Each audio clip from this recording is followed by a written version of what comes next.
सत्य का भाषण, सज्जन महापुरुषों का संग और सत्य का ही आचरण, ये सत्संग है। कहीं आपको लगा कि कोई भगवा कपड़े में बैठा है या किसी ने तिलक चंदन लगा रखा है, धोती कुर्ते पहन रखे हैं और वो आपसे कोई बात कर रहा है, संवाद कर रहा है, आप उसी को सत्संग अगर मान लेंगे तो आपको कदापि सुख नहीं मिलेगा सत्संग का। तो केवल भगवा कपड़ा, साधु का कपड़ा, पंडित जी का कपड़ा, तिलक चंदन ऐसा लगाने वाला और वक्तव्य करने वाला जो कुछ कह रहा है वह सत्संग नहीं है। सत्संग है तो सत्य, शास्त्र और सज्जनता से भरा हुआ कोई व्यक्ति है, उसकी पावन वाणी आपको जो कुछ कह रही है, जो सत्र और शास्त्र का भाषण कर रही है, वो शास्त्र सत्संग है। उससे अपना कल्याण होगा, उससे बुद्धि को भोजन मिलेगा, मन को भोजन मिलेगा, आत्मा को भोजन मिलेगा, मन की मलिनता हटेगी, बुद्धि का अज्ञान मिटेगा, आत्मा का निस्तेज बदलेगा, तेज आएगा। तभी सत्संग का प्रभाव और परिणाम मानना चाहिए। अन्यथा आप पूरी जिंदगी भर सुनते रहो, कोई लाभ नहीं मिलेगा बुद्धि और मन को। न आत्मा पावन होगी, न मन पावन होगा, न बुद्धि पावन होगी। ये तभी संभव है जब कोई सत्य शास्त्र का जाता आचरण करता वक्तव्य करे। अगर हम भी ऐसे नहीं हैं तो फिर हमारी वाणी का भी कोई प्रभाव नहीं है, उससे ही मन मस्तिष्क अच्छा नहीं होगा, आत्मा को कोई तेज नहीं मिलेगा। दुनिया का कोई भी प्राणी अगर सत्य आचरण, शास्त्र आचरण करता है, उसकी वाणी का प्रभाव अपने ऊपर पड़ता है और वही वाणी आनंद प्रदान करती है, सुख प्रदान करती है, हमारे चैन को हमें देती है, बेचैनी को समाप्त करती है। पर यह संभव है तभी जब आप आचरण मान लेते हैं या आचरणवान का सुनते हैं।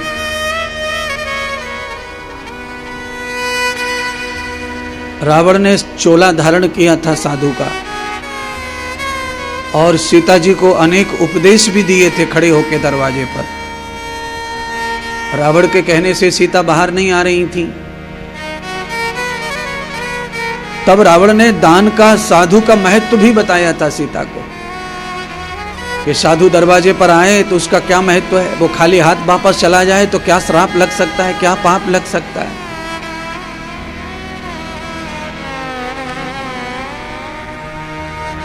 सीता डर गई, भयभीत हो गई और लक्ष्मण रेखा तोड़ दी तो नुकसान हुआ। इसीलिए कहा सत्यम प्रियते भाषणम, सत्य भाषण भी हो और प्रिय भाषण भी हो।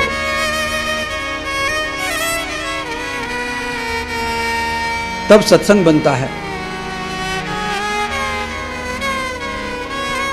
और सज्जनता अपने आप झलकती है। दुर्जन सज्जनता का ढोंग करे तो वो कदापि सफल नहीं होगा।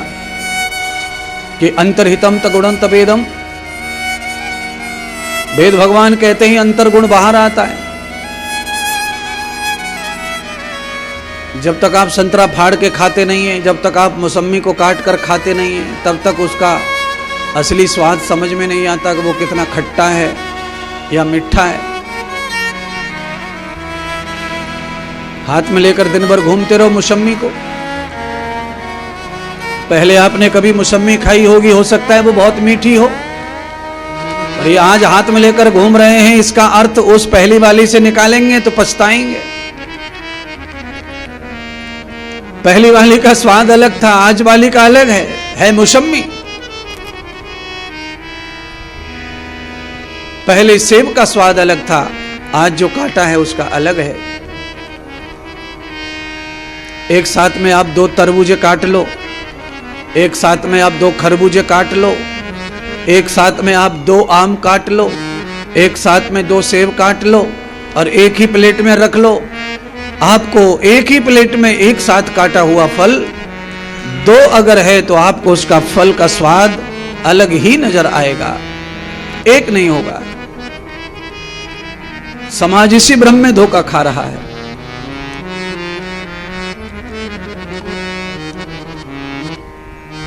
पहले कभी अच्छा सुन लिया, अच्छा देख लिया, तो आज हम उसी अच्छाई में बैठे हुए हैं। कोई नया कोई आया है तो हम उसको भी ऐसे ही देख रहे हैं।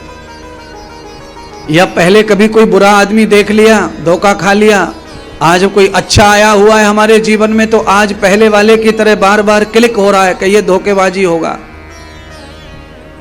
ये भी असत्य भाषण करने वाला होगा। आदमी के साथ में जो घटना घटती है उस घटना से कदापि ये अनुभव ना करें कि वह ऐसा ही है, ये पहले जैसा ही ना, सब अलग अलग होते हैं। मुंडई मुंडई मतिर भिन्न हो, हर मुंड में हर मूड में सिर में बुद्धि अलग अलग होती है, विचार अलग होता है। कहावत है कि हाथ की 5 उंगली एक जैसी नहीं होती। अब हाथ की 5 उंगली एक जैसी नहीं, हाथ तो अपना ही है। घर में जितने बच्चे पैदा होते हैं सबका अलग अलग स्वभाव रहता है। कई जुड़वे बच्चे भी पैदा होते हैं और जो ट्विंस हैं उनमें से एक बालक बहुत शांत है, सरल है और एक बहुत ही रोता धोता है, ऊधमी है, शरारती है, चिड़चिड़ा है। अच्छा, दोनों एक ही ट्यूब में तो बंद थे, एक ही साथ पनप रहे थे, एक ही साथ बाहर आए और एक ही आहार से बड़े हुए हैं, एक ही मां है, पर विचार अलग है दोनों बालकों का। विचार बुद्धि अलग है, संग अलग है।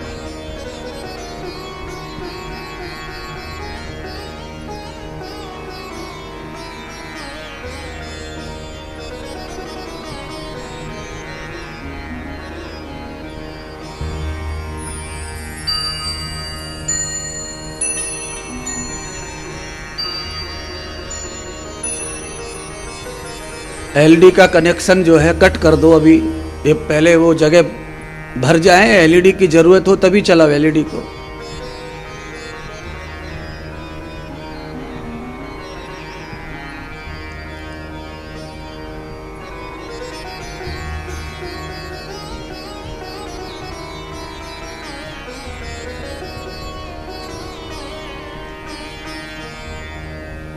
लगन तुमसे लगा बैठे, जो होगा देखा जाएगा। लगन तुमसे लगा बैठे, जो होगा देखा जाएगा। लगन तुमसे लगा बैठे, जो होगा देखा जाएगा। तुम्हें अपना बना बैठे, जो होगा देखा जाएगा। तुम्हें अपना बना बैठे, जो होगा देखा जाएगा। लगन तुमसे लगा बैठे, जो होगा देखा जाएगा। लगन तुमसे लगा बैठे, जो होगा देखा जाएगा।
देगी।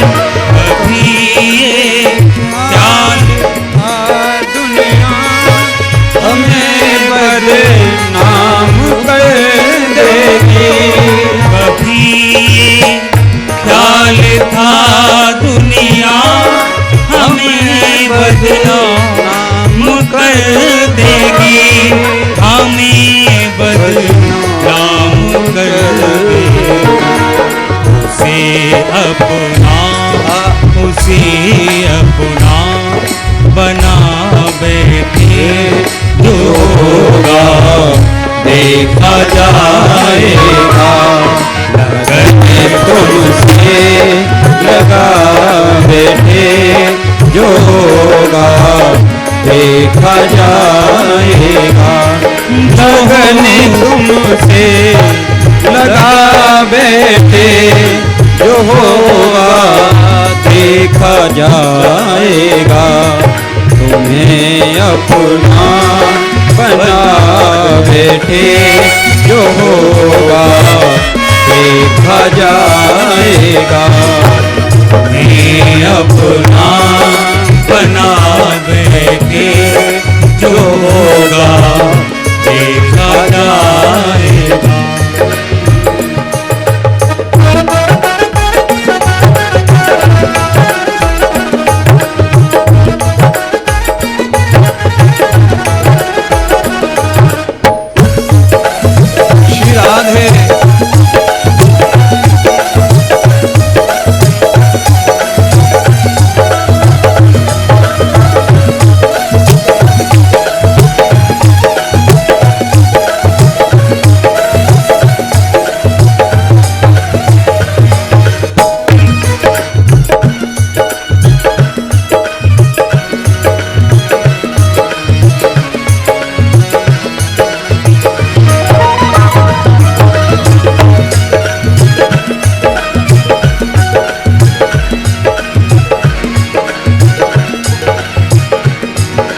दीवाने बन गए तेरे।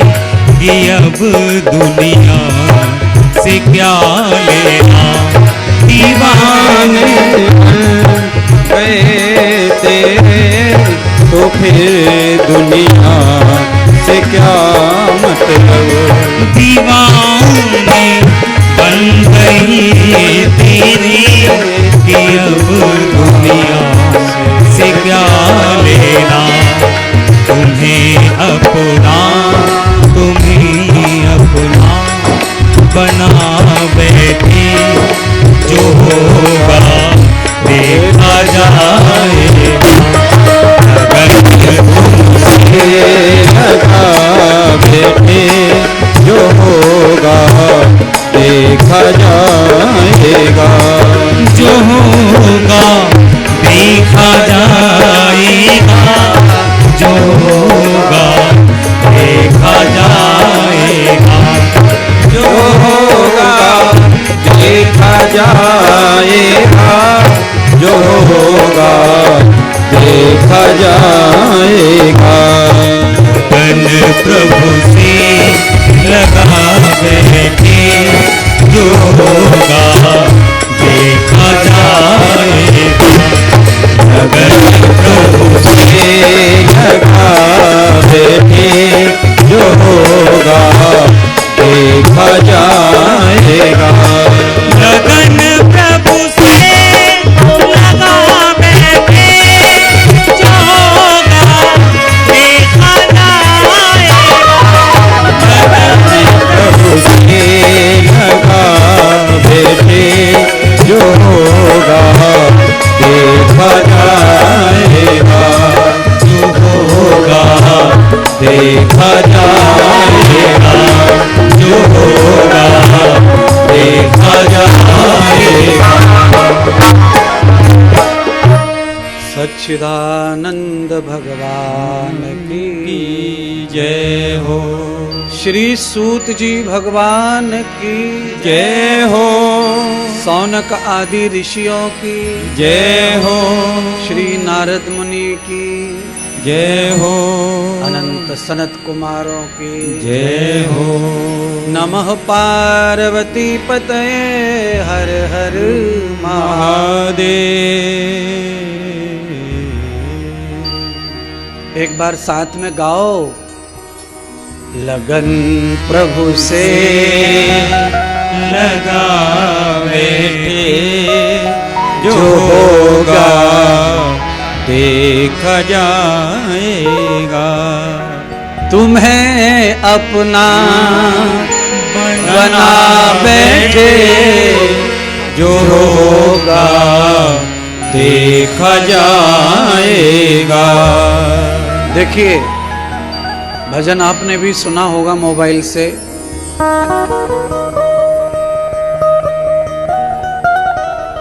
इसमें भगवान को ही चैलेंज किया गया है इस भजन में। और भक्त जब परमात्मा का समर्पित भक्त हो जाता है, जो पीछे मुड़ के नहीं देखता है, भगवान के लिए चल पड़ा, तो फिर इस भजन को वो गा सकता है। सामान्य के लिए भजन नहीं है, ये पंक्तियां नहीं है।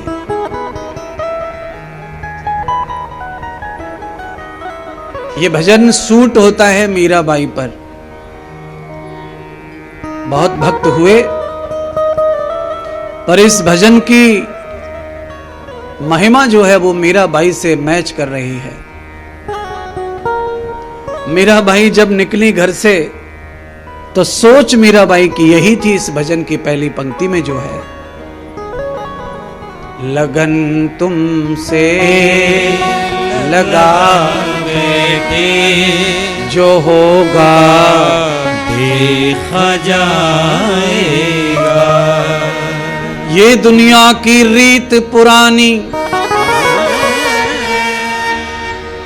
ये दुनिया पहले कब मानी। ये दुनिया में पहले से ही चला आ रहा है, भक्त को एक बार बदनाम होना पड़ता है। जो सच्चा भक्त है वो जीवन में बदनामी का शिकार जरूर होता है। सुदामा सच्चे भक्त थे। एक दिन उनकी पत्नी सुशीला ने आड़े हाथ ले लिया सुदामा को। क्या कृष्ण कृष्ण करते रहते हो? कृष्ण खाने को दे जाएंगे? बच्चे भूखे मर रहे हैं, काम नहीं करते, परिश्रम नहीं करते, केवल कृष्ण कृष्ण करते रहते हो। सुदामा ने पत्नी को जवाब नहीं दिया, क्योंकि वो मां है, बच्चों की चिंता है। पर वो भगवान की महिमा को नहीं जानती, अज्ञान है।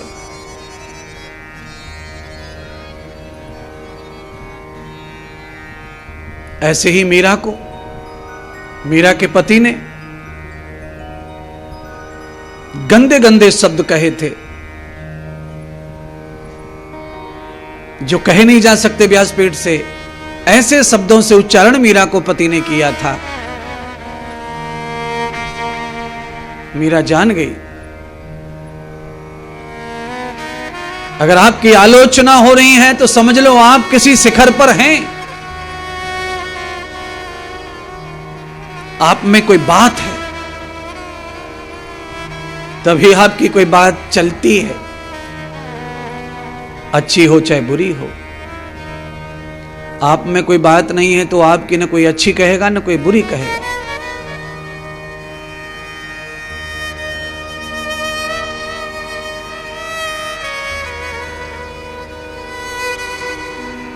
थैले में रखी हुई पतंग किसी को थोड़ी दिखती है। वो तो जब आकाश को चूमती है तभी सबकी नजर पड़ती है और तभी सब काटना चाहते भी हैं। जिसने उड़ना ही नहीं सीखा वो कैसे कटेगा?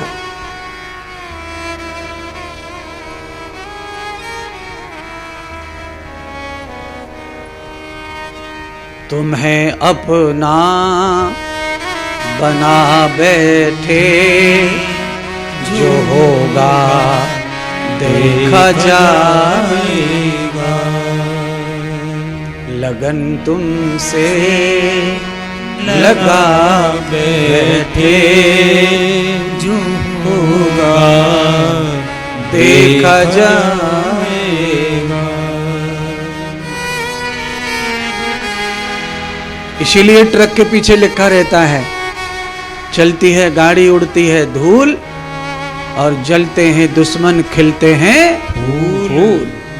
मीराबाई ने यही लिख लिया था अपने पीठ के पीछे, सुदामा ने भी लिख लिया था यही। और हमारे महाराष्ट्र में संत एकनाथ, उनकी पत्नी तो खुद ही बहुत डेंजर थी महाराज। संत तुकाराम जी की पत्नी भी अच्छी नहीं थी उस तरह, पति के बारे में भक्ति के बारे में लड़ती भिड़ती रहती थी, मारपीट भी कर देती थी पति से भगवान की भक्ति के पीछे। पर तुम्हें अपना बना बैठे जो होगा देखा जाएगा। परमात्मा के साथ में समर्पित प्रेम आपका हो गया है तो फिर आप ये चैलेंज कर सकते हैं, क्योंकि करने वाला तो प्रभु ही है। आपका अच्छा भी परमात्मा ने किया है, बुरा भी परमात्मा से होगा, क्योंकि कर्म आपका हो सकता है पर कर्म का फल तो परमात्मा ही देता है। जब उजड़नी है फुलवारी तो उजड़े, पर कम से कम परमात्मा से तो वफादारी रहे। परमात्मा की वफादारी भी नहीं और फुलवारी उजड़नी है, क्योंकि फूल तो बना ही उजड़ने के लिए। कोई फूल दुनिया का ऐसा नहीं है जो हमेशा खिलता रहे, उसे झड़ना पड़ता है, विखरना पड़ता है, मुरझाना पड़ता है। तो जब फुलवाड़ी मुरझाने के लिए ही पैदा हो रही है तो फिर परमात्मा की वफादारी को अपन क्यों छोड़े? परमात्मा मिटाए पर एक रिश्ता तो ताकतवर रहेगा, मजबूत रहेगा। फुलवाड़ी भी जा रही है, भगवान का प्यार भी जा रहा है, उनके साथ कनेक्शन भी कट हो रहा है, दोनों तरफ से अपन न घर के न घाट के। ये संसार समाज जब साथ न दे तो एक पक्ष खराब हो गया आपका। अब आपके पास बचा एक ही पक्ष है, और जो बचा है आपके पास वो किसी को दिखता नहीं है। परमात्मा का और आपका जो रिलेशन है वो किसी को नहीं समझेगा। आप चिल्ला चिल्ला कर को मैं बड़ा भक्त हूं, मैं बड़ा भक्त हूं, बड़ा भक्त हूं, बड़ा भक्त हूं, कोई नहीं मानेगा तुम बड़े भक्त हो। और आप चिल्ला कर मत कहो, आप 1000 बार कहो कि हम नहीं मानते भगवान को, हम नहीं मानते भगवान को, हम नहीं मानते भगवान को, उससे रिश्ता खत्म नहीं हो जाएगा।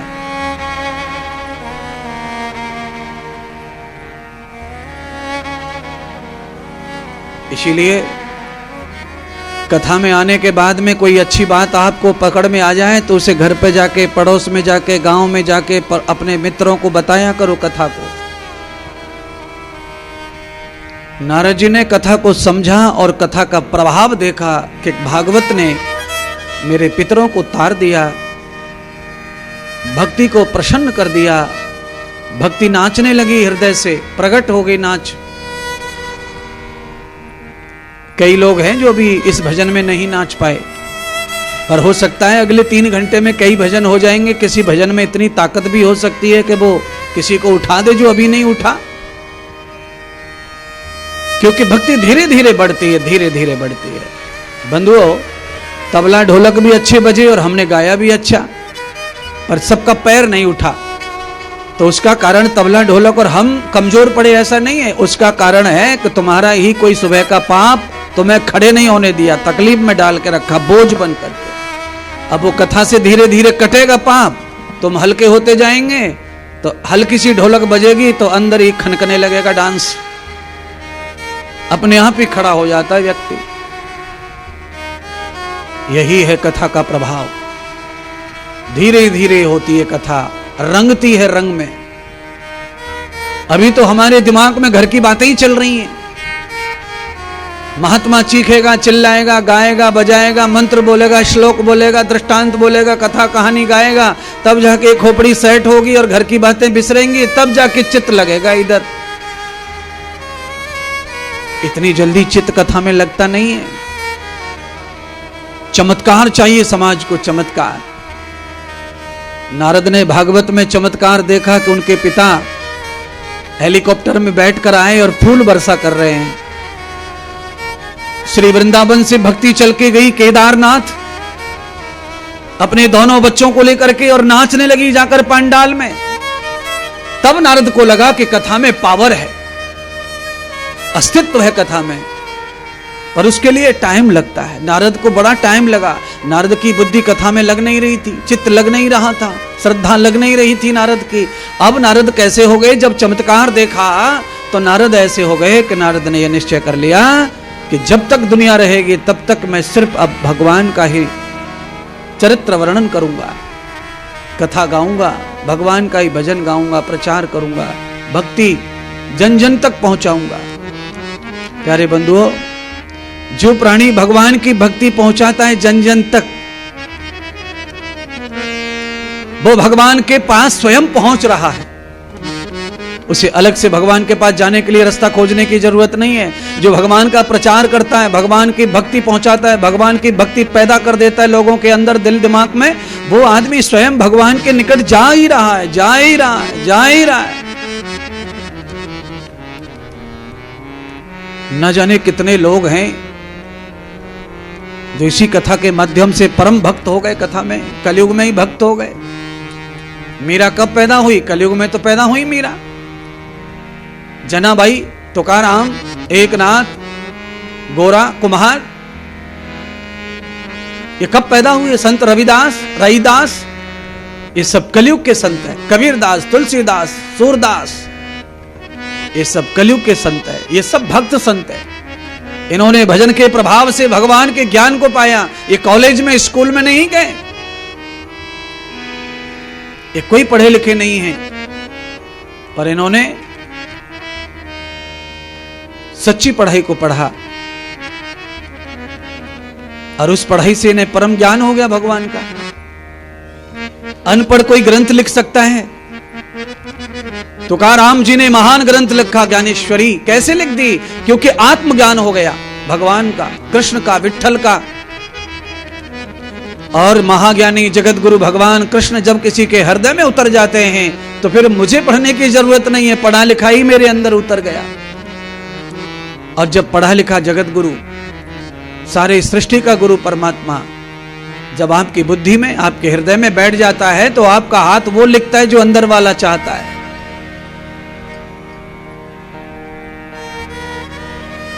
और अंदर में जो बैठा है, बदकिस्मती यह है कि वो किसी को दिखता नहीं है, और जो हमने बिठाया है वो दिखता है। आपने क्या बिठाया है? घर में मंदिर में मूर्ति बिठाई है, मंदिर बनवाया गांव में, वहां मूर्ति बिठाई है, वो तो दिखेगी क्योंकि वो तो तुमने बिठाई है। पर अंदर जो तुम्हारे बिठाया है वो तुमने नहीं बिठाया है, वो तो स्वयंभू है, वो बैठा ही हुआ है। प्रजनितम प्राणस्तभूयम,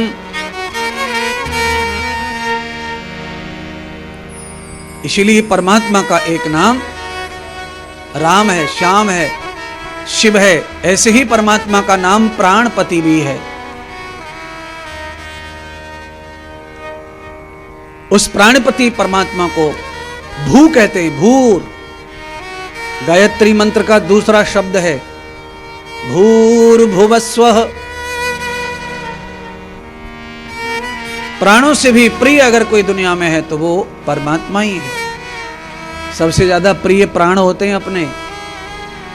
ये जो प्रीतम होते हैं ना, इधर उधर घूम रहे हैं, ये भी प्रिय नहीं होते किसी को। आदमी का जब प्राण अच्छा होगा तो किसी से प्यार होता है, अगर प्राण दुख रहा है तो किसी से प्यार नहीं होता। फिर चादर ओढ़ के केरोसिन की गोली खा के अकेले सोने का मन करता है। फिर न प्यारा याद आता न प्यार याद आता है, चुपचाप। इसलिए अपना प्राण ही सबसे प्रिय है। अपने प्राणों से ज्यादा प्रिय जगत में कोई नहीं होता है। पर शास्त्र कहता है कि प्राणों से भी प्रिय परमात्मा होता है। संसार में सबसे अधिक अगर कोई प्रिय है तो वो परमात्मा है, प्राण रक्षक परमात्मा। उससे प्यार सबसे ज्यादा करो। और परमात्मा के बारे में जो बताए, परमात्मा से जो जोड़े, उससे भी प्यार करो, वो भी भगवान का भेजा हुआ है। परमात्मा की गाथाएं जिन्होंने लिखी हैं, उनसे भी प्यार करो। और परमात्मा के चरित्र, परमात्मा की बातों को जो सुनते हैं, उनसे भी प्यार करो। और जो सुनते हैं वो कौन है? वो तुम ही हो। और अगर तुम ही वही हो जो भगवान की बातें सुनते हो, तुम ही हो, तो तुमसे भी प्यार होना चाहिए। फिर भगवान की बात कहता कौन है? मेरे जैसे, उनसे भी होना चाहिए। भगवान की बातें जो लिखी है किताब में, वो कौन है? वो ऋषि मुनि, उनसे भी प्रेम होना चाहिए। और जब इन सबसे प्रेम होगा तो भगवान अवतरित हो जाएंगे तुम्हारे हृदय में, तुम्हारे शरीर में। फिर यत्रं तत्र तयाम पथ पथ पुरुषम अनन्य पंथान गतेन पुरुषः न धावति न कक्षति प्रियाः सतपद परेष्वतयाम न पादम न प्रशस्त पादम यस्य दर्श्यम न नेत्रोरपश्यम। फिर भगवान के लिए इस गली उस गली, इस रोड उस रोड नहीं जाना पड़ेगा, और ना ही टुक टुक देखना पड़ेगा आंखों से कि ये भगवान है कि नहीं है, ये है कि नहीं है। भाई बहुत बढ़िया श्रृंगार किया है भगवान का, ये सब नहीं देखना पड़ेगा। क्यों? अंतर्वाहितम त्वया, बाहर से अंदर प्रवेश जब भगवान हो जाएगा तो आपको कुछ देखना नहीं पड़ता है। क्यों? फिर तो सर्वत्र वही दिखता है, फिर कहीं वो नहीं रह जाता, सब जगह वही वही हो जाता है महाराज।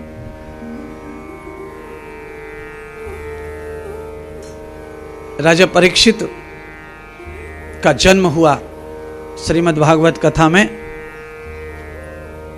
राजा परीक्षित का जन्म हुआ हस्तिनापुर में, पांडवों के वंश में।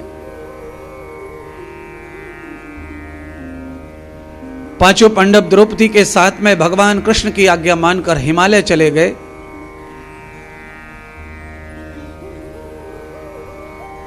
और अभिमन्यु की पत्नी उत्तरा के गर्भ से परीक्षित का जन्म हो गया। और यह परीक्षित का जन्म भगवान कृष्ण की दया से, कृपा से संभव हुआ, क्योंकि परीक्षित के गर्भ में ही प्राण जा रहे थे। अश्वत्थामा ने ब्रह्मास्त्र छोड़ दिया था उत्तरा के गर्भ पर। उत्तरा ने भगवान को याद किया तो आकर भगवान ने उत्तरा के बच्चे की रक्षा की।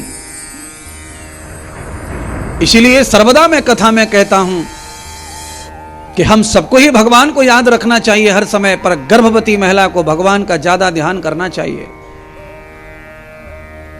केवल मैं हिंदुओं के लिए नहीं कह रहा हूं, गर्भवती महिला मतलब सर्वत्र धर्म में, सभी धर्मों में, सभी संप्रदाय, मजहब, आप जिस नाम से जिस रूप में भगवान को मानते हैं उसी रूप में मानते रहो, पर भगवान को ज्यादा भजो गर्भ में। क्यों? अब तुम्हारे अकेले का नहीं है, साथ में तुम्हारे अंदर पलने वाले बच्चे का भी सवाल है।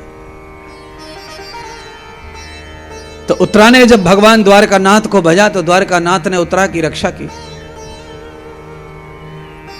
और उसके बच्चे के प्राण बचाए। बच्चा बाहर आ गया, परीक्षित नाम रख दिया। पांचों पांडवों ने कलयुग का ज्ञान दे दिया और राज्य दे दिया, और द्रौपदी सहित पांडव चले गए। द्रौपदी का हनन हुआ। नकुल, सहदेव, अर्जुन और भीम ये सभी स्वर्ग में चले गए। और बाद में धर्मराज युधिष्ठिर का बैकुंठ से विमान आकर के उन्हें मुक्त करने के लिए भगवान के धाम ले गया। उस समय युधिष्ठिर के साथ में पालतू कुत्ता रहता था। तो युधिष्ठिर ने कहा कि अगर मुझे मुक्ति मिल रही है तो मेरे पालतू कुत्ते को भी मुक्ति मिलनी चाहिए। ये हमारा पालतू है और हमारे संग संग ये हिमालय तक आया है, अंतिम समय तक साथ दिया है। बंधुओं, ये ध्यान रखिए, बेटा के रूप में, बेटी के रूप में, भक्त के रूप में, शिष्य के रूप में, मित्र के रूप में, पति पत्नी के रूप में, अगर अंतिम श्वास तक कोई व्यक्ति वफादार है तो उसको परमात्मा मुक्ति देता है और अपने धाम में ही बुलाता है। न वो नरक जाएगा न वो स्वर्ग जाएगा। इसलिए आप केवल वफादारी करना सीखो। एक बार जीवन में वचन दे दिया कि हम आपके शरणागति हैं, तो दशा कैसी भी आए, जीवन में परिस्थिति कोई भी आए, पर वो शरणागति फिर नहीं छोड़नी, तो आपको सीधा वैकुंठ है। चाहे वो मित्र का हो, पति पत्नी का हो, व्यवहार हो, माता पिता के साथ हो, गुरुजन के साथ हो, दुनिया में किसी के साथ भी तुमने रिश्ता जोड़ा है और ये कहा है तुम मेरे हो, तो फिर आप उसे कभी पराया मत करो। एक वचन से ही सब कुछ प्राप्त हो जाता है। और आदमी जब वचन बदलता है, बातें बदलता है, तो उसकी भक्ति बेकार है, उसकी पूजा बेकार, उसका अनुष्ठान भी बेकार। बदलू आदमी कहीं का नहीं रहता है। कितने नेताओं की पार्टी खत्म हो गई, लालच में नेता कभी इस पार्टी में, कभी उस पार्टी में, कभी उस पार्टी में, जो जीता उसी के साथ, हारा हुआ छोड़ के। ऐसे लोगों की जीवन नैया डूब जाती है, खत्म हो जाती है। हार हो, जीत हो, हानि हो, लाभ हो, पर एक बार जिसे अपना कह दिया तो कह दिया बस। अच्छा बोलिए, आपके बच्चों में कोई बुराई आ जाती है तो आप कहां चले जाते हैं छोड़ के? आपके बच्चों में सरेआम बुराई है, आपके पति में सरेआम बुराई है, आपकी पत्नी में सरेआम बुराई है, तो कहां छोड़ के जा रहा है कोई किसी को? और मैं कहता हूं छोड़ना नहीं चाहिए, निभाना चाहिए, उसे निभाना चाहिए। स्वार्थ को दूर हटाकर, इच्छाओं को दूर हटाकर उसे निभाना चाहिए। उससे क्या होगा? उससे परमात्मा के यहां तुम्हारा अंक बढ़ेगा।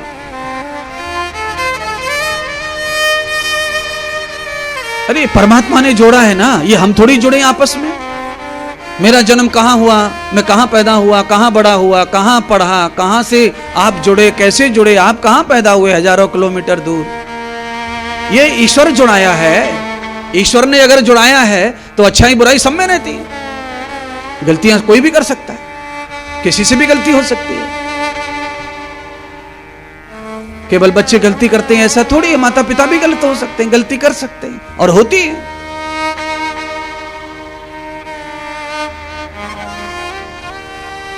उस गलती को गलती मानकर वहीं छोड़ करके आगे बढ़ना चाहिए और अच्छाइयों को अपनाना चाहिए, गलतियों को मिटाना चाहिए। ये नहीं है कि गलती हो गई और आपको सामने वाला मान रहा है तो आप गलती गलती गलती गलती करते ही रहो, क्योंकि वो तो मान ही रहा है ना। आप भी अपनी गलती को सुधारो। सामने वाला वफादारी कर रहा है, निभा रहा है, मान रहा है, तो आप अपनी गलतियों को सुधारो। दोनों तरफ से रिश्ता चलना चाहिए। राजा परीक्षित ने देखा कि दादाजी ने बताया था कि कलयुग आने वाला है। कैसा होगा कलयुग? तो कहा न संग पुत्रौर पुत्रीणाम विभाम, न शास्त्र मूल वरितो न वेद कृति, सरात्वयार भजंत मूलम अखंडोपि वात सर्वोत कंडः। भजन के नाम पर, भगवान के नाम पर बेहद पाखंड हो जाएगा कलयुग में। और इस समय कलयुग के 5000 वर्ष निकल गए और पाखंड की इस समय आंधी आई हुई है, आंधी।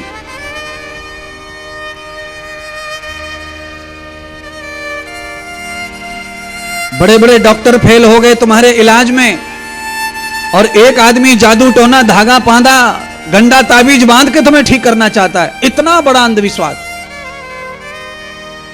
बड़े बड़े डॉक्टर जो है वो असफल हो गए आपकी बीमारी पर, और एक ताबीज बनाने वाला आपको कहता है कि ये ठीक हो जाएगा, लटका लो लटका लो।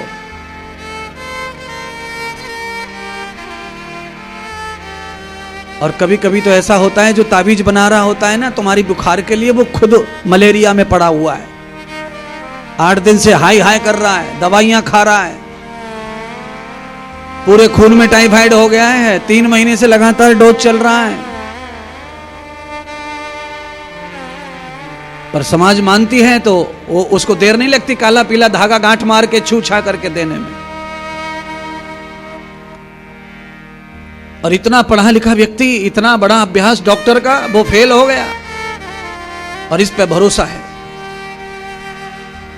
ये है तो पहले से ही पाखंड, पर इस समय चरम सीमा पर है। धागा काम नहीं आएगा, ताबीज काम नहीं आएगा, कोई गंडा काम नहीं आएगा।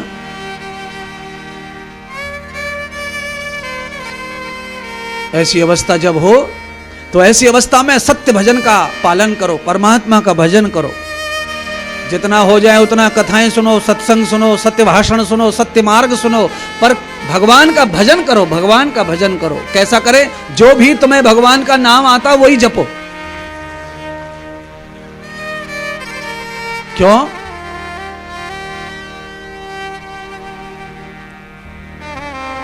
क्यों जपें? क्या होगा उससे? तो भगवान का जो नाम है वो बड़ा उदार है।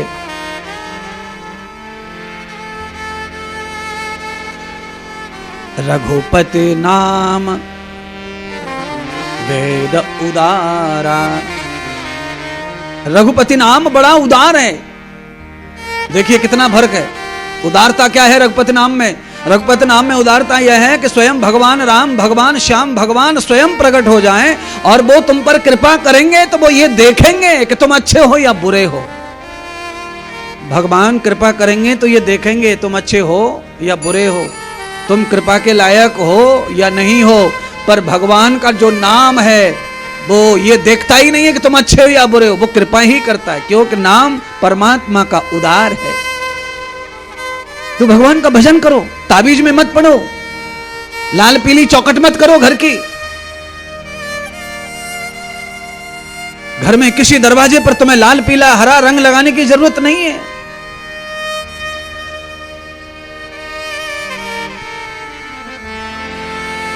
कई लोग ऐसे हैं कि घर के दरवाजे पर देहरी पर चौकट है, चौकट पे घोड़े की नाल ठोक रखी है।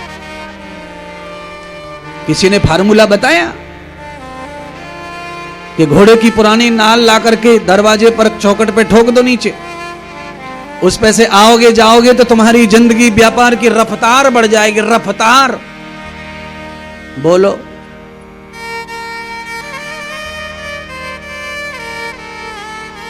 जिस नाल पर दौड़ करके घोड़ा, जिसकी रफ्तार कम हो गई, घोड़े की नाल घिस गई और घोड़ा फिसल रहा था, तब घोड़े की नाल बदली घोड़े के मालिक ने, पुरानी निकाल दी और नई डाल दी।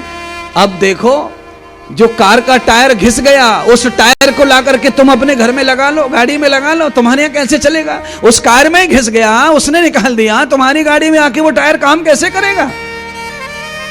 घिसी हुई नाल को लगा करके आदमी कहता है व्यापार बढ़ेगा, इससे लक्ष्मी आएगी, इससे कुबेर का खजाना खुल जाएगा। इससे बड़ा झूठ क्या हो सकता है? इससे बड़ा अंधविश्वास क्या हो सकता है?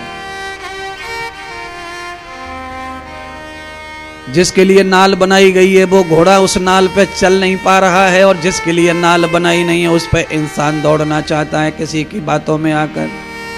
ना, मैं आपको किसी घोड़े की नाल का उपाय नहीं बताऊंगा, और ना ही मैं कहीं आप पे दूध दही चढ़वाऊंगा। मैं केवल एक ही बात कहूंगा कि सत्संग श्रवण करो और भगवान का नित्य भजन करो, अच्छे काम करो, तुम्हारा सब अच्छा चलेगा, तुम्हारा बुखार उतरेगा, तुम्हारी कनिष्ठ बीमारी ठीक होगी, तुम्हारी दरिद्रता ठीक होगी, तुम्हारी बुद्धि ठीक होगी, तुम्हारा परिवार ठीक होगा। और ये नाल गाड़ दी, उससे कुछ ठीक होने वाला नहीं है। 15 रुपए की नाल आती है घिसी हुई, कहीं से कबाड़े में से ले लो, वो कैसे करोड़पति बना देगी?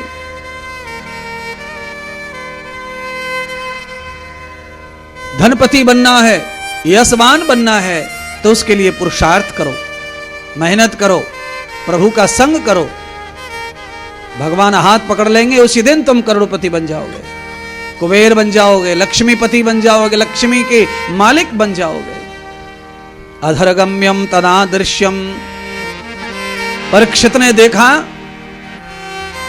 कि कोई दुष्ट गाय को पीट रहा है, बैल की टांग टूट गई है, उस लंगड़े बैल को भी मार रहा है। लोगों की बुद्धि का कोई भरोसा नहीं है। कुछ लोग गाय को पूजते हैं और कुछ लोग गाय को मारते हैं। मारते कौन है? जिनके पके खेत में आ जाए, फसल में आ जाए तो वो मारे बगैर नहीं मानते, दूर से ईंट उठा के मारते हैं, फेंक के। अच्छा बोलो, गाय तुम्हारी फसल में आ गई, तुमने ईंट उठाई और फेंक के मारी, और अपने खेत पे जाने के लिए तुम कितने लोगों के खेतों से गए? अगर वो ईंट मारते तुम्हारे खोपड़े पे तो अपने खेत पर जाने के लिए तुमने कितने खेतों से अपने रास्ते को चुना? ये चाचा का खेत, ये ताऊ का खेत, ये पड़ोसी का खेत, सारे खेतों की डोर से गुजरते गुजरते गए, और सामने वाला भी ये बोलता कि मेरे खेत से जा रहा, मैं मारूंगा।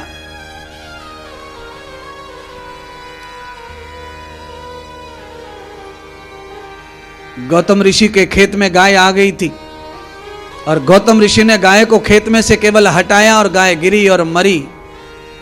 गौतम ऋषि को इस प्रायश्चित को करने के लिए महाराज 108 बार जाना पड़ा था केदारनाथ, गंगोत्री, कावड़ लेने के लिए, गंगा जल लेने के लिए 108 बार स्नान किया, परिक्रमा लगाई ब्रह्मगिरी पर्वतों की, 1.25 करोड़ मंत्र का जाप किया, 1.25 करोड़ शिवलिंग का अर्चन किया, पूरे श्रावण महीने भूखे रहकर तप किया, अधिक मास आया श्रावण में तब पूरा व्रत किया, तब जाकर ये पाप छूटा गौ मारने का। और अब तो आदमी सोचता ही नहीं है कि इसका पाप क्या है।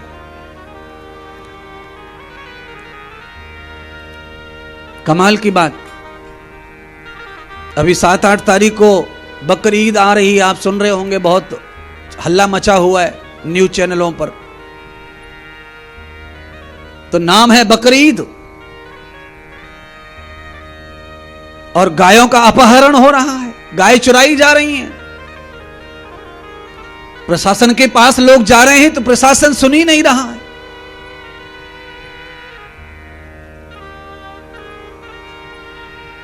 आदमी को अब डर नहीं लगता अपराध करने में, पाप करने में।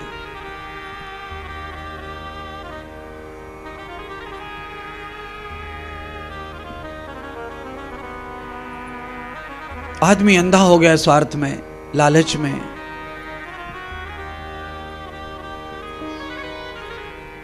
बदकिस्मती हर चीज की है। बकरी ईद का हम लोग विरोध कर रहे हैं।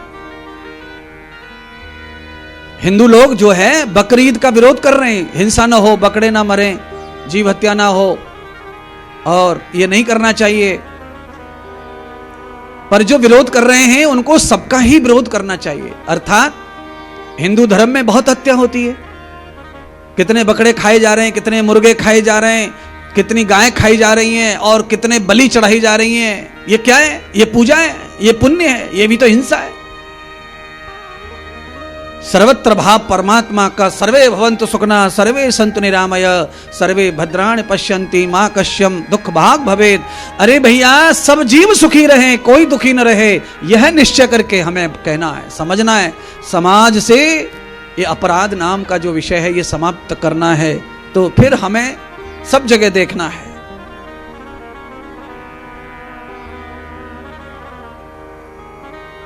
पूजा के नाम पर बलि प्रथा कितना बड़ा पाखंड है, कितना बड़ी हिंसा। कई मंदिरों को मैं आंखों से जानता हूं, देखता हूं, जानता हूं, समझता हूं। 500 बकरा काट दिया जाता है एक ही दिन में। 500 बकरा एक ही मंदिर पे कट रहा है, वो भी हिंदू के मंदिर पे, जहां सर्वे भवन्तु सुखिनः की विचारधारा ऋषियों की। भगवान से प्रार्थना की जाती है हिंदू धर्म में, हे नाथ सब सुखी हो, कोई न हो दुखारी, और वहां ये काम हो रहा है। चाहे बकरीद हो और चाहे हिंदुओं का कोई पर्व हो, त्योहार हो, हिंदुओं की कोई पूजा और मान्यता हो, सब जगह हिंसा रुकनी चाहिए। जीवों को जीने दो, अपने कर्म का फल भोगने दो। आप अपने स्वार्थ के लिए जीव हत्या मत करो। जीव प्रकृति सुखी रहेगी तो तुम सुखी रहेंगे, ये ध्यान रखना। और प्रकृति अगर दुखी रहेगी तुम्हारे कारण तो तुम भी दुखी रहोगे। राजा ने देखा कि मेरे राज्य में यह गलत हो रहा है, तो राजा ने युद्ध लड़ा उस व्यक्ति से जो गाय को मार रहा था। उस व्यक्ति का नाम है कलपुरुष।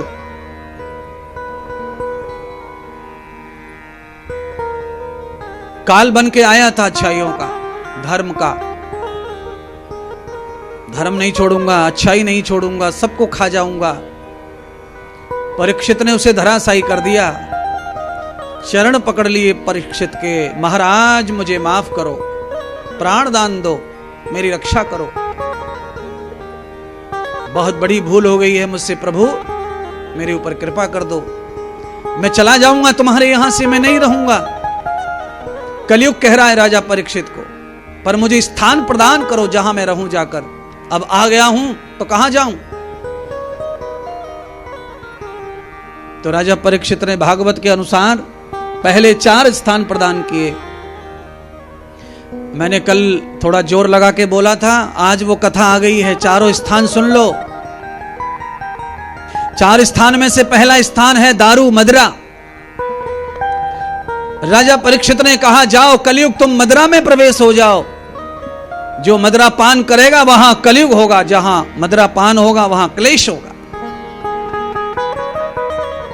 जाओ तुम जुआ में चले जाओ, जहां जुआ खेला जाएगा वहां क्लेश आएगा, दुख आएगा, परेशानी आएंगी, वहां से लक्ष्मी चली जाएगी।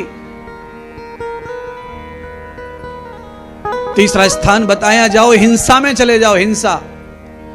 इसीलिए मैंने कहा कि कलयुग का वास है हिंसा में। हिंसा किसी भी प्रकार की नहीं होनी चाहिए। आज प्यार और कल हिंसा, ये अगर हुआ है तो केवल स्वार्थ के आड़े हुआ है। आप तो दुनिया में किसी को मानते ही नहीं थे, इतना प्यार करते, और आज हिंसा में क्यों? क्योंकि स्वार्थ आ गया आड़े।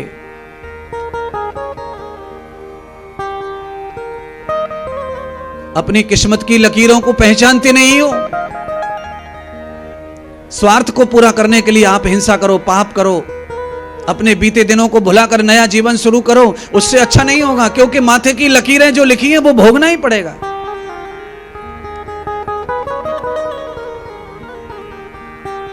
आज तुम्हें अचानक लॉटरी लग जाए, स्वार्थ में तुम्हें करोड़ों मिल जाए, और कल तुम्हारा कल्याण हो जाए, करोड़ों रखे रह जाएंगे किसी कोने में।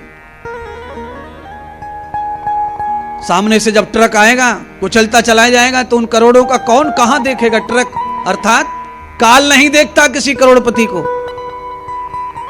ये तो गांव के लोग देखते हैं कि ये पैसे वाले हैं, इनका सम्मान करो भाई, इनसे मत भिड़ो। पर काल नहीं देखता किसी धनवान को। आपके पास कितने पैसे हैं, काल को कोई लेना देना नहीं है। इसीलिए भगवान महावीर कहते हैं, अहिंसा परमो धर्मः। अहिंसा परम धर्म है। चाहे बकरी ईद हो, चाहे कोई हिंदुओं का पर्व त्योहार हो, मान्यता हो, सभी अच्छी बात नहीं है तो अच्छी बात नहीं है, उसे रोको।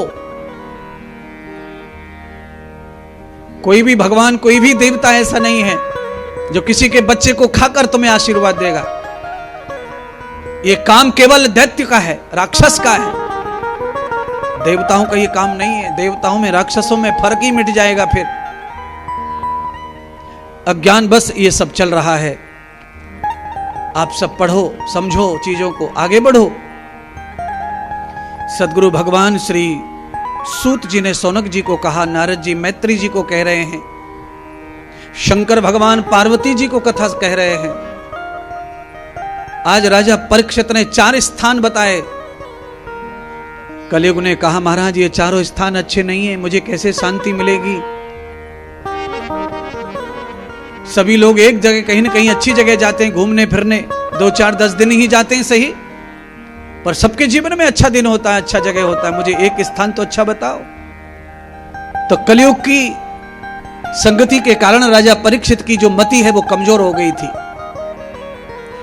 थोड़ी देर भी आप दुष्ट जन के पास में खड़े हो जाइए, आपकी बुद्धि काम करना बंद कर देती है, ये ध्यान कर लेना। कैसे?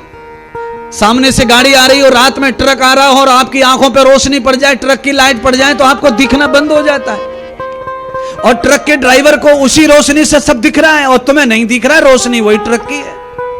तुम्हारी आंखों पे रोशनी विपरीत दिशा से पड़ रही है और ट्रक ड्राइवर की आंखों पे वो रोशनी जो है अनुकूल दिशा से पड़ रही है, इसीलिए ड्राइवर को दिखता है और तुम्हें नहीं दिखता है। ऐसे ही जब सामने से कोई नेगेटिव, कोई दुष्ट जन, कोई पापी जन आकर तुम्हारे सामने खड़ा हो जाता है तो तुम्हारी बुद्धि का हरण कर लेता है, तुम्हारे अच्छे विचारों का हरण कर लेता है, तुम्हारी बुद्धि का ज्ञान नष्ट हो जाता है, तुम अंधे हो जाते हो विवेक से।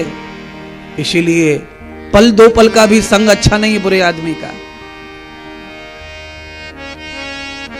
आदमी जब स्वार्थ में हो जाता है तो उसको फिर समझ ही नहीं आता वो कहां खड़ा है, किसके साथ जुड़ा है, किससे बात कर रहा है, किससे क्या कह रहा है, उसका परिणाम कहां तक आएगा, कैसा आएगा, वो नहीं समझता। क्यों?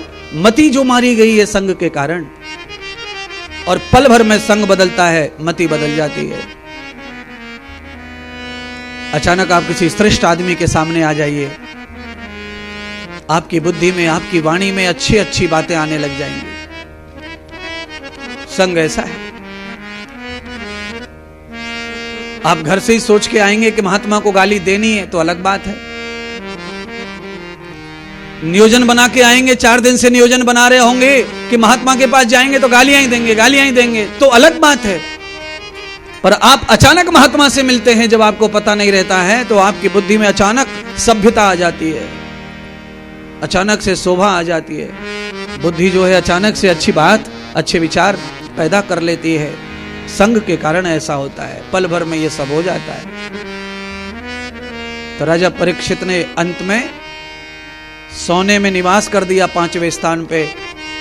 कलयुग हंसने लगा जोर जोर से कि राजा, तूने मेरे प्रभाव में आकर के मुझे स्वर्ण में रहने का अवसर दिया है, अब तो मैं तेरे पास पहुंच जाऊंगा और तेरा नाश कर दूंगा। पहुंच गया।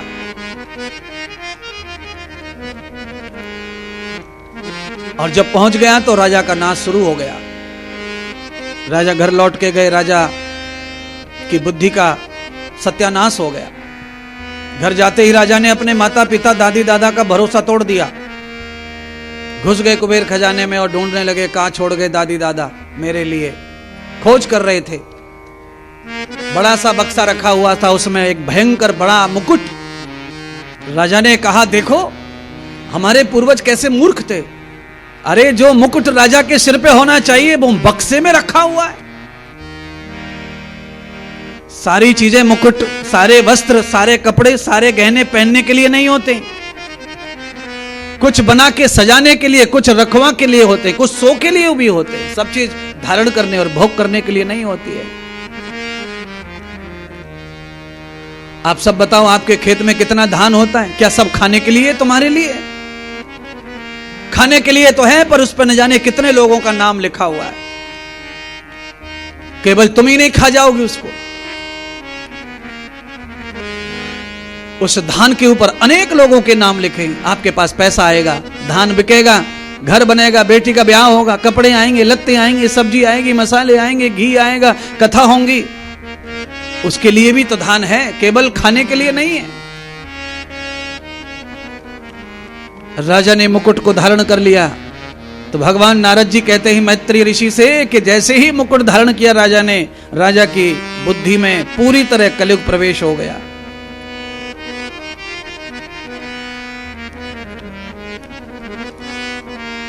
आदमी जितना सादा सिंपल रहता है, कलयुग उतना दूर रहता है। आदमी ज्यादा चटक मटक में आता है, उतना कलयुग उसके नजदीक आता है। इसलिए जितना सादा रहा जाए उतना अच्छा है। आकर्षण ही कलयुग है, ऐसा समझ लो। किसी कपड़े से, किसी वाणी से, किसी सिस्टम से आकर्षित हो रहा है कोई, तो कलयुग ही खींच रहा है और उसका परिणाम कुछ गलत भी आ सकता है। मुकुट जैसे ही राजा ने पहना, राजा के साथ मानो खींचने लग गया कलयुग से, चल मेरे साथ। कहां? हिंसा की ओर ले चला, हिंसा की ओर। राजा ने घोड़ा निकाला, धनुष बाण निकाले, राजा दिन भर जंगल में भटकता रहा घोड़े के साथ में। कलयुग से बुद्धि खराब होगी, राजा शिकार करते रहे, निर्जीव जीवों को मारते रहे राजा दिन भर। बोलिए, जहां पर रोजाना गाय को चुगाया जाता हो, जहां रोज पक्षियों को खिलाया जाता हो राजा, जहां रोज कबूतर को दाना डाला जाता हो, उस घर में आज जो राजा है वो धनुष बाण लेके धै धै मार रहा है जीवों को, शिकार खेल रहा है। शिकार खेलने का मतलब होता है भयंकर कलयुग का प्रभाव। राजा के ऊपर कलयुग का प्रभाव आ गया, द्वापर का समापन हो गया। दिन भर राजा पाप करते रहे, कलयुग के संग रह करके राजा की बुद्धि में कली प्रवेश हो गया। बंधुओं, जो आदमी मांस खा रहा है, जो आदमी तंबाकू खा रहा है, जो आदमी दारू पी रहा है, जो आदमी जुआ खेल रहा है, वो कलयुग के कारण पागल हो गया है। कलयुग चढ़ बैठा है उसके ऊपर और ये नाश करके छोड़ेगा। शरीर को खा जाएगा, धन को खा जाएगा, सम्मान को भी खा जाएगा। बचो, श्रीमद् भागवत कथा कलयुग में क्यों जरूरी है? इसीलिए जरूरी है, कथा होगी तभी तो पता चलेगा कि कलयुग कैसे सताएगा अपने को। अगर आपको पहले ही पता चल जाए कि उस रास्ते पे चोर बैठा है तो आप नहीं जाएंगे, रास्ता बदल लेंगे।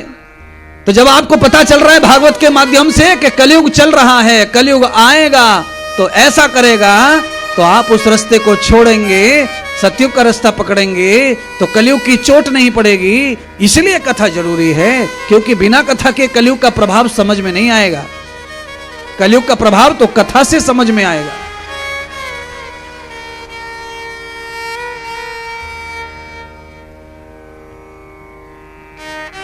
कि प्रभु सारी दुनिया से, हाँ प्रभु सारी दुनिया से, अरे ऊंची तेरी शान है, अरे तू कितना महान है, तू कितना महान है, महान है तू कितना महान है, कितना महान है तू कितना महान है, कितना महान है तू कितना महान है। प्रभु सारी दुनिया से, राम सारी दुनिया से ऊंची तेरी शान है, प्रभु सारी दुनिया से ऊंची तेरी शान है। कितना महान प्रभु, कितना महान है, कितना महान है प्रभु कितना महान है, कितना महान है प्रभु कितना महान है।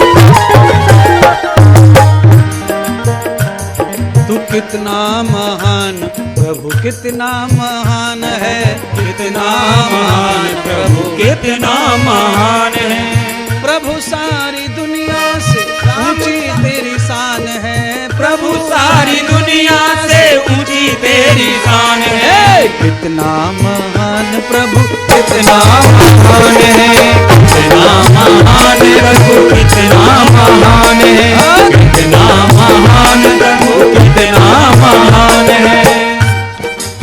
तू ही एक मालिक है सारी कायनात का, तू ही एक मालिक है सारी कायनात का।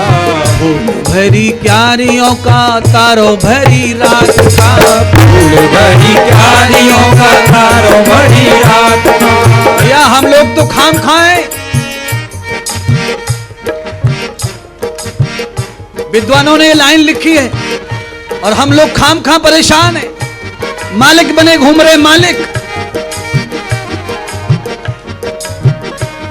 तनकसी गाड़ी ठुक जाए, पुलिस वाले पूछेंगे इसका मालिक कौन है, मालिक कौन है, मालिक कौन है, मालिक कौन है। वो मालिक को ढूंढते रहते।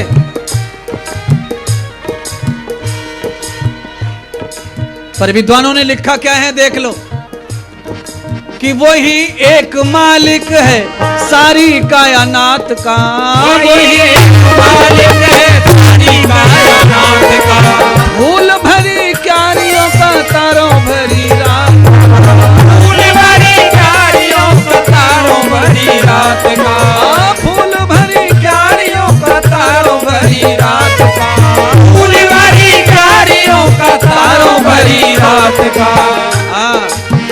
अच्छा बोलो, आप में से कोई है माई का लाल जो रात खरीद सके तारों वाली? बगीचे तो खरीद लिए लोगों ने, ये आम का बगीचा बिक गया, ये किसने खरीद लिया? फलाने ने खरीद लिया। ये धान की खेती बिक गई, किसने खरीद ली? फलाने ने। मालिक बदल रहे हैं, पर सब बदलो और मालिक बनो, पर कभी कभी सारी कायनात का जो मालिक है उसका भी तो धन्यवाद करो। तारों भरी रात का, तारों भरी रात का, तारों भरी रात का, तारों भरी रात का, तू ही एक मालिक है सारी कायनात का, तू ही एक मालिक है सारी कायनात का, फूल भरी क्यारियों का तारों भरी रात, फूल भरी क्यारियों का तारों भरी रात का।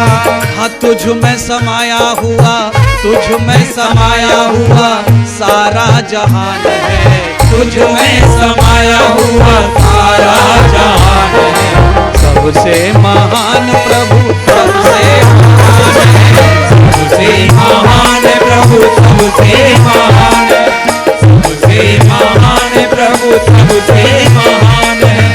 प्रभु सारी दुनिया में ऊंची तेरी शान है, प्रभु सारी दुनिया से ऊंची तेरी शान है, सबसे महान प्रभु सबसे महान है, सबसे महान प्रभु सबसे महान है, सबसे महान प्रभु सबसे महान है, सबसे महान प्रभु सबसे महान है, सबसे महान प्रभु सबसे महान, सबसे महान प्रभु सबसे महान है, सबसे महान प्रभु सबसे महान है, सबसे महान प्रभु सबसे महान है। हरे राम, हरे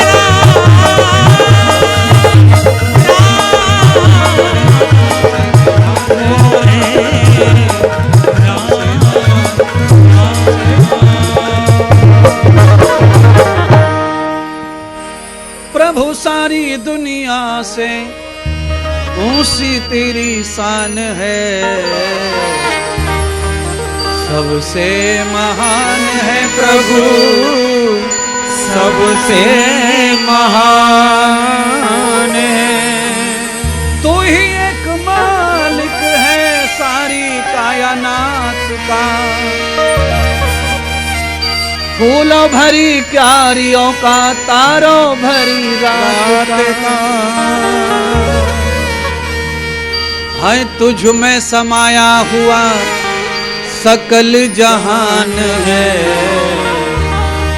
कितना महान है प्रभु कितना महान है।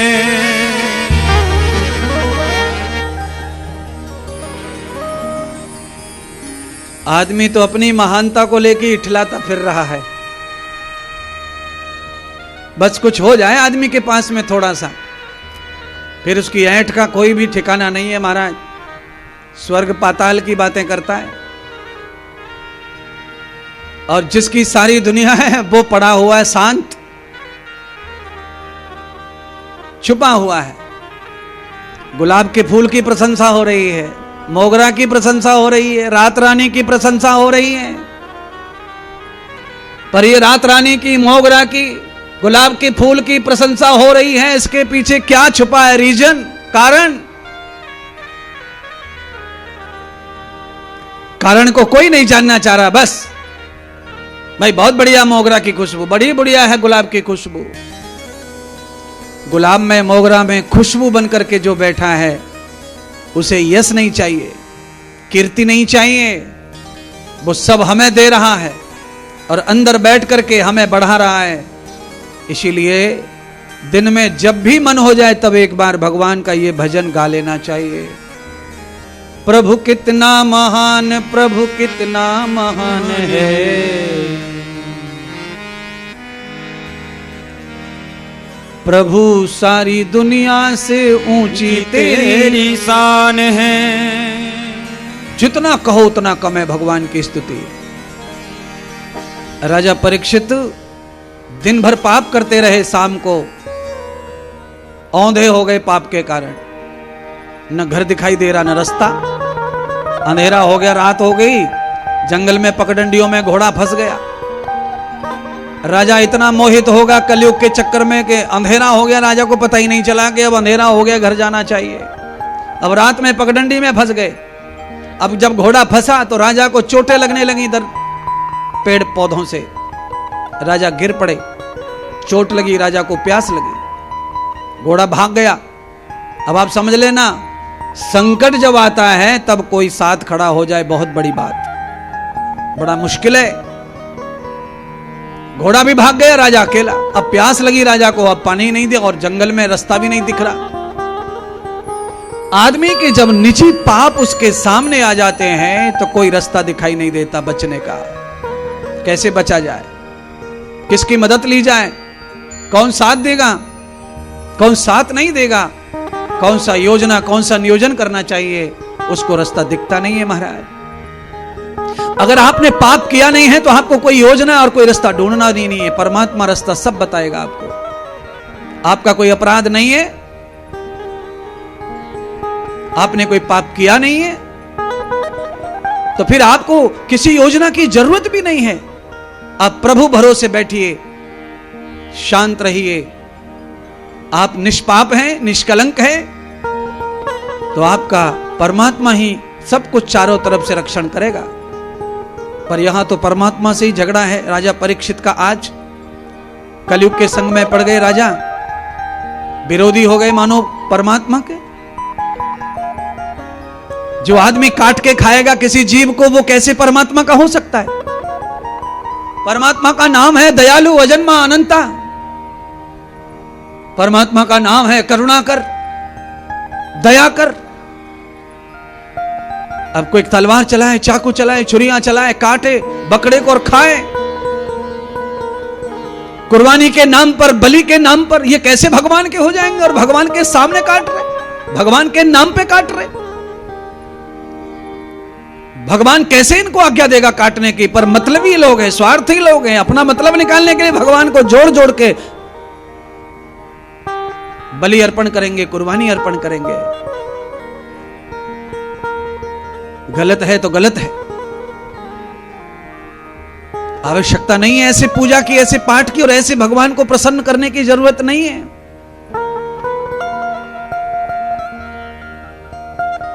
आप ही बताओ, आपकी चाय में मक्खी आ जाए तो पी लेते हो?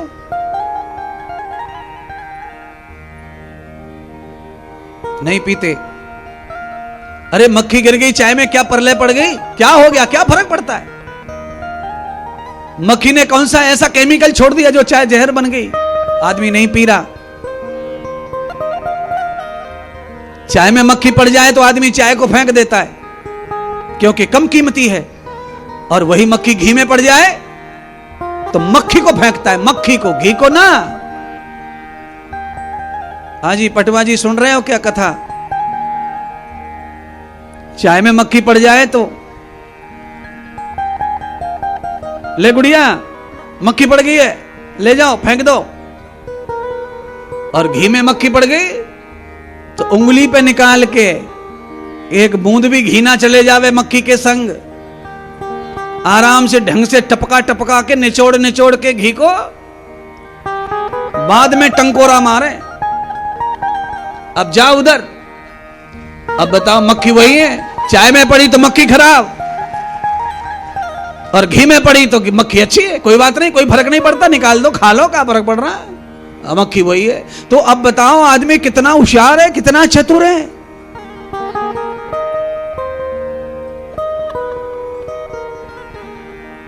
इसीलिए लोभी आदमी के बारे में मुहावरा है, मक्खी चूस। लोभी का मुहावरा मक्खी चूस।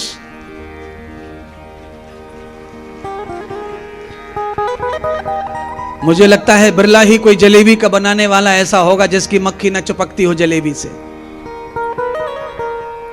कोई बहुत ही बिरला हलवाई, कोई दुकानदार होगा, शोरूम वाला होगा जो जलेबी की ऐसी सुरक्षा करता होगा जो मक्खी ना चिपकती होगी। तो हलवाई क्या करते हैं, मक्खी को उठाकर घी की तरह जैसे तुम फेंकते हो वैसे वो भी फेंकता रहता है। एक आध टांग भंग चिपकी रह जाए मक्खी की, पंख भंग तो कोई बात नहीं है, छोटी इलायची समझ के आदमी खा रहा है शौक से।